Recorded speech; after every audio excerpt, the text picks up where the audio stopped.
Hello दोस्तों, कैसे हैं आप लोग। उम्मीद करते हैं आप सारे लोग अच्छे होंगे। और दोस्तों अभी बात करेंगे बिहार डीएलएड इंट्रांस एग्ज़ाम के साइंस के कुछ क्वेश्चन लेकर आए हैं। अभी हमारे पास टोटल 15 क्वेश्चन है। आपको सारे क्वेश्चंस को खुद से करना है और लास्ट में आपको अपना स्कोर बताना है कि आपने टोटल 15 में कितने आंसर को खुद से कर पाए हैं। चलिए शुरू करते हैं हम लोग। और चैनल में अगर नए हैं तो लाइक कर दें, सब्सक्राइब कर दें, क्योंकि आपको डीएलएड के बाद सीटेट की 120 प्लस स्कोर की हम तैयारी कराएंगे। चलिए पहला क्वेश्चन हमारे सामने है। निम्नलिखित में विद्युत का सर्वोत्तम चालक कौन है। विद्युत का सर्वोत्तम चालक कौन है। पहला है तांबा, दूसरा है एल्युमिनियम, तीसरा है कार्बन और चौथा है चांदी। तो विद्युत का सर्वोत्तम चालक कौन होगा। तो ऑप्शन इसका जो सही हो जाएगा ऑप्शन डी, चांदी क्या होता है, विद्युत का सर्वोत्तम चालक होता है। तो डी यहाँ पर बिल्कुल सही हो जाएगा। दोस्तों चलेंगे हम आज के दूसरे प्रश्न की ओर। आपके सामने दूसरा प्रश्न है डिस्प्ले में, फटाफट से इसका आंसर आपको करना है। आदर्श वोल्ट मीटर का प्रतिरोध होगा, यानी वोल्ट मीटर का प्रतिरोध क्या होगा जो आदर्श होना चाहिए। पहला है शून्य, दूसरा शून्य से अधिक, तीसरा है अनंत और चौथा है अनंत से कम। बात किसकी हो रही है, आदर्श वोल्ट मीटर की हो रही है। तो आदर्श वोल्ट मीटर का जो प्रतिरोध होता है, रेसिस्टेंस होता है, ये होता है अनंत। ऑप्शन सी बिल्कुल राइट हो जाएगा। दोस्तों चलेंगे हम आज के तीसरे प्रश्न की ओर। चलिए तीसरा प्रश्न आपके सामने है। आपको जो है चैनल को सब्सक्राइब करना है और लाइक भी करना है, क्योंकि हम टेट का भी सीटेट का भी तैयारी आपको कराएंगे। चलिए तीसरा प्रश्न है कि किसी वस्तु को अवतल लेंस से देखने पर दिखाई देगा। जब हम किसी वस्तु को अवतल लेंस से देखेंगे तो कैसा दिखाई देगा। उल्टी तथा बड़ी, सीधी और छोटी, बड़ी तथा सीधी, उल्टी या उल्टी बिंदु में। तो ऑप्शन 4 आपके सामने है। जो सही आंसर है वो हो जाएगा ऑप्शन बी, सीधी और छोटी। चलिए ऑप्शन बी बिल्कुल सही आंसर है। चलेंगे हम नेक्स्ट क्वेश्चन में। ये रहा चौथा क्वेश्चन आपके सामने। दोस्तों आपको इसका आंसर फटाफट से करना है। वह दृष्टि दोष जिसमें दूरस्थ बिंदु अनंत से निकट आ जाता है, इसको हम क्या कहेंगे। दूर दृष्टि दोष, मोतियाबिंद, निकट दृष्टि दोष या फिर जरा दृष्टि दोष। चलिए 4 ऑप्शन आपके सामने हैं, आपको सही आंसर में टिक करना है। और 4 नंबर का जो सही आंसर हो जाएगा ऑप्शन बी, मोतियाबिंद इज द राइट आंसर। चलेंगे हम लोग नेक्स्ट क्वेश्चन में।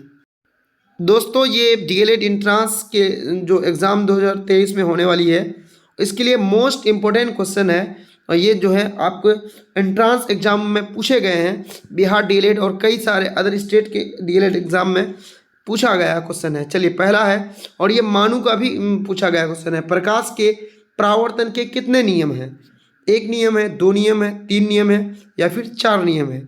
चलिए सही आंसर आपको टिक करना है। तो इसका जो सही आंसर हो जाएगा वो हो जाएगा ऑप्शन 2, प्रकाश के परावर्तन के 2 नियम है। चलेंगे हम लोग छठे क्वेश्चन में। हाजिर है आपके सामने आज का छठा प्रश्न है। मानव तंत्र में निम्नलिखित में से कौन सा एक पाचक एंजाइम नहीं है। 4 एंजाइम आपके सामने हैं, आपको बताना है इनमें से कौन ऐसा है जो मानव तंत्र में नहीं है। पहला है ट्रिप्सिन, गैस्ट्रिक, टाइलिन या फिर पेप्सिन। 4 ऑप्शन के सामने है, आपको सही आंसर टिक करना है। सही आंसर हो जाएगा gastric, option B is the right answer. तो हम चलेंगे आज के नेक्स्ट क्वेश्चन की ओर। चलिए दोस्तों ये भी एक आसान सा प्रश्न है। क्षारीय विलयन का पीएच होता है, जो क्षारीय विलयन होता है तो उसका पीएच मान कितना होगा। देखिए जब बात क्षारीय की आएगी तो क्या होगा, नमकीन होगा, और नमकीन का पीएच मान 7 से अधिक होता है। और जो अम्लीय होगा उसका पीएच मान 7 से कम होगा, और जो उदासीन होगा उसका पीएच मान 7 होगा। तो यहाँ बात क्षारीय की हो रही है, यानी नमकीन की हो रही है, तो 7 से कम नहीं हो सकता, 7 से अधिक होगा। ऑप्शन बी बिल्कुल राइट आंसर है। तो हम चलेंगे नेक्स्ट प्रश्न की ओर। इससे पहले आपके सामने क्वेश्चन आया था कि प्रकाश के अपवर्तन के, वहाँ आया था परावर्तन के कितने नियम है, और अभी है कि प्रकाश के अपवर्तन के कितने नियम है। 1 नियम है, 2 नियम है, 3 है या फिर 4 है। तो दोस्तों आपको बता दें, प्रकाश के परिवर्तन की बात करें या फिर अपवर्तन की बात करें, कितने नियम है दोनों के, 2 नियम है। तो ऑप्शन बी बिल्कुल सही हो जाएगा।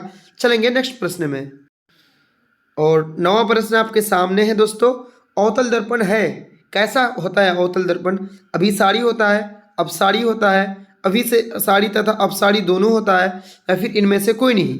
तो अवतल दर्पण कैसा होता है, वो अभिसारी होता है। Option 1 is the right answer. चलेंगे हम नेक्स्ट क्वेश्चन में। चलिए दोस्तों, 10वां प्रश्न आपके सामने है। बिल्कुल आसान सा प्रश्न है, आपको आंसर करना है कि लेंस की क्षमता होती है, किसी भी लेंस की क्षमता क्या होती है?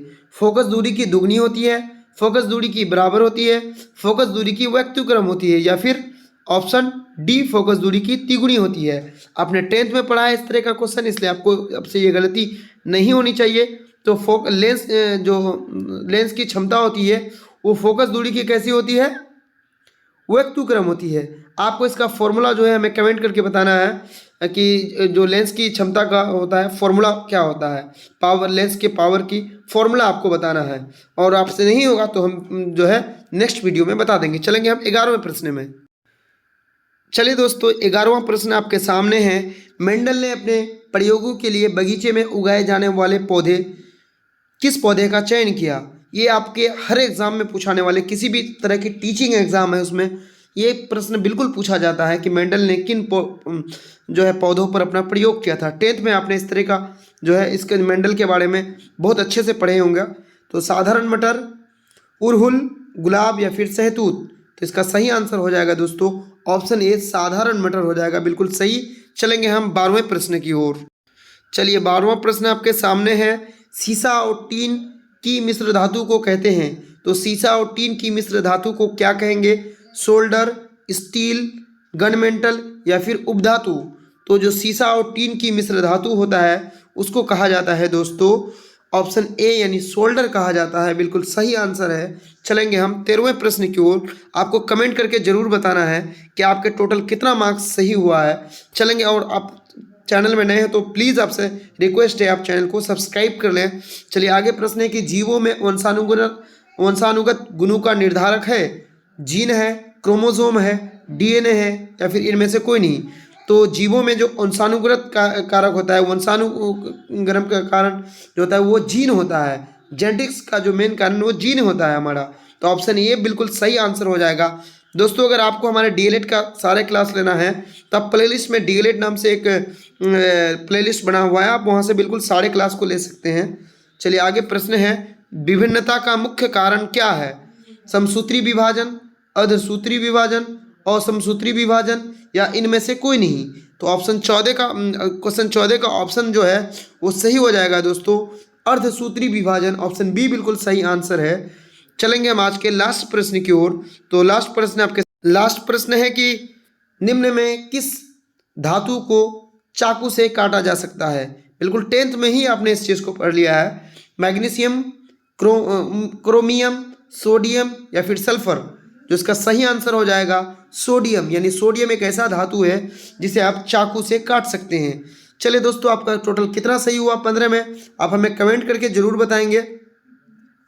और चैनल में पहली बार आए हैं तो इसको लाइक करें, सब्सक्राइब करें, दोस्तों के साथ शेयर भी करें।